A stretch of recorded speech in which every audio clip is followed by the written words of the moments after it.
Hi friends, welcome back to the channel. Today we are diving into an essential topic for everyone working with Git, SSH keys. SSH or Secure Shell is a powerful tool that enables secure password-free access to your remote Git repositories on the platforms like GitHub. In this video, we will walk you through everything you need to know about SSH keys. So let's get started. My name is Rahul. Welcome to my channel. If you have not subscribed the channel, please subscribe the channel. So what is SSH? SSH or Secure Shell is a cryptographic network protocol. SSH is used to securely connect two computers over the internet. It protects the data you send and receive by encrypting it, making sure that no one can see or tamper with your information even if you are on an insecure network. So in Git, SSH lets you securely connect to remote repositories like GitHub without needing to enter your username and password every time. SSH keys handle the authentication for you, making the process easier and more secure. Why is SSH important for Git? The three main benefits of using SSH with Git are security, convenience, access control. Why it is secured? SSH provides a secure encrypted connection. It ensures that your data and credentials are not exposed during communication with the remote server. Convenience. With SSH key setup, you don't need to enter your username and password every time you push or pull changes from a remote repository.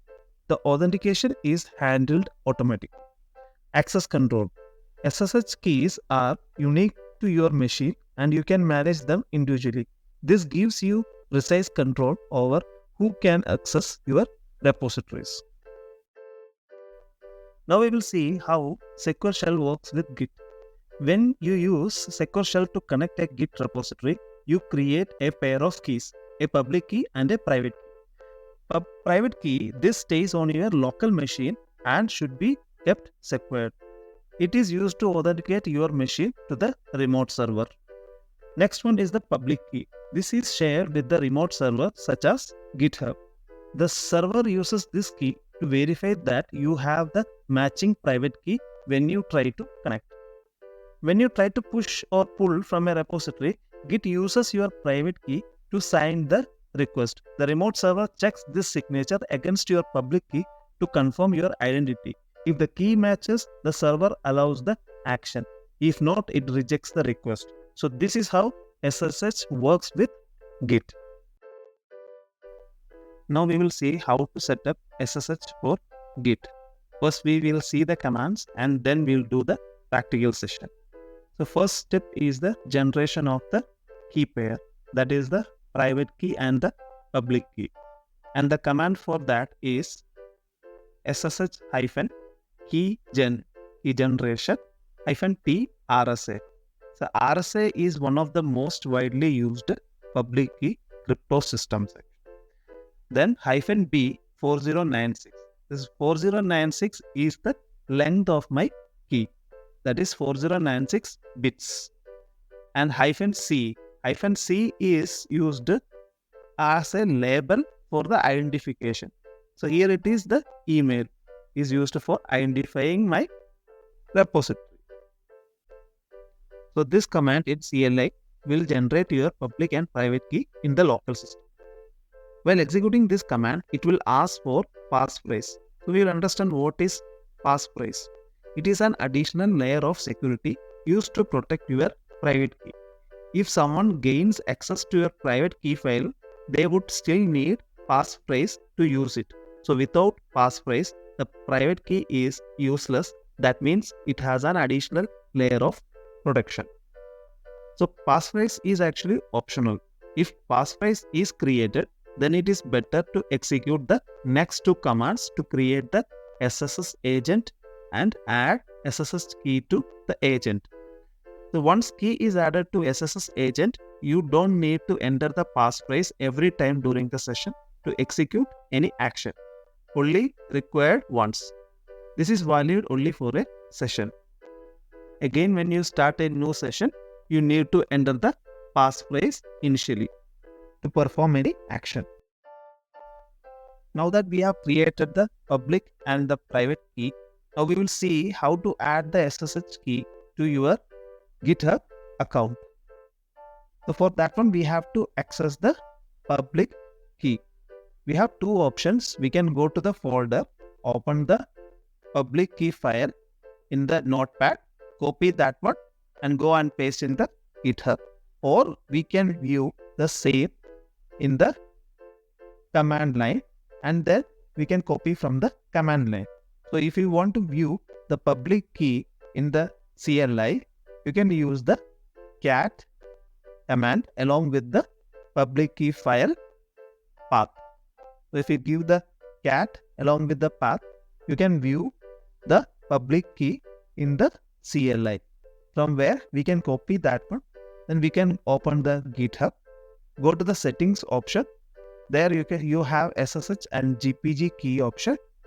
Then create a new SSH key and paste there.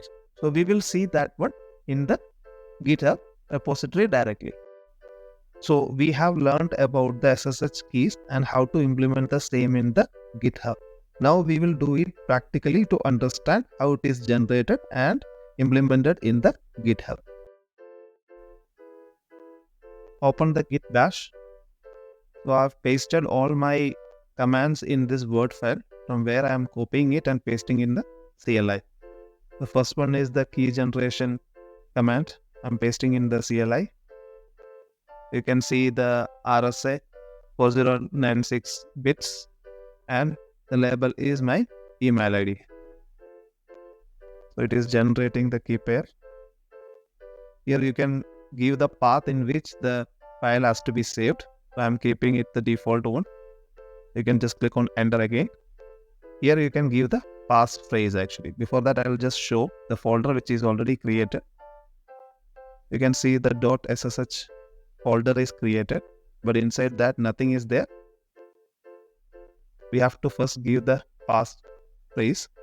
I already mentioned about the passphrase before itself. What is the significance of the passphrase? So I'm not giving any passphrase. It is an optional thing. So I'm doing enter. So here you can see the public and the private key is generated. Now I'll show the same in the folder. See, the first one is the private key and the second one is the public key, which is having the extension of .pbb. So if you want to see the public and the private key, you can use the cat command.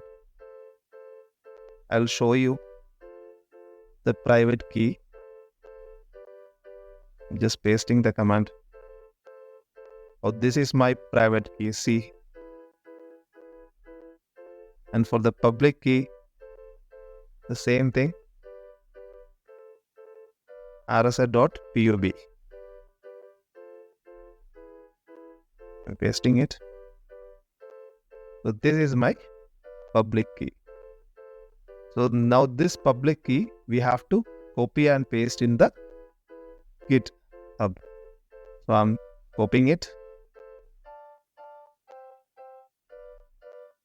I'll go to GitHub. So in the home page, we will go to the option and select the settings option.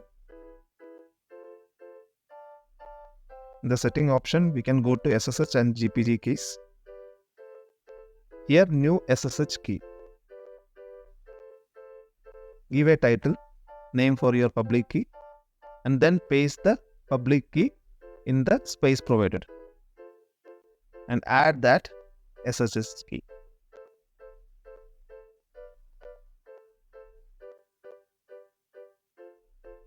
Now your public key is added to the GitHub, and this is how you link your local repository with your GitHub.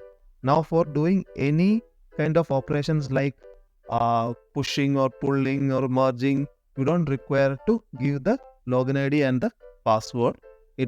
System will directly connect through the key pairs.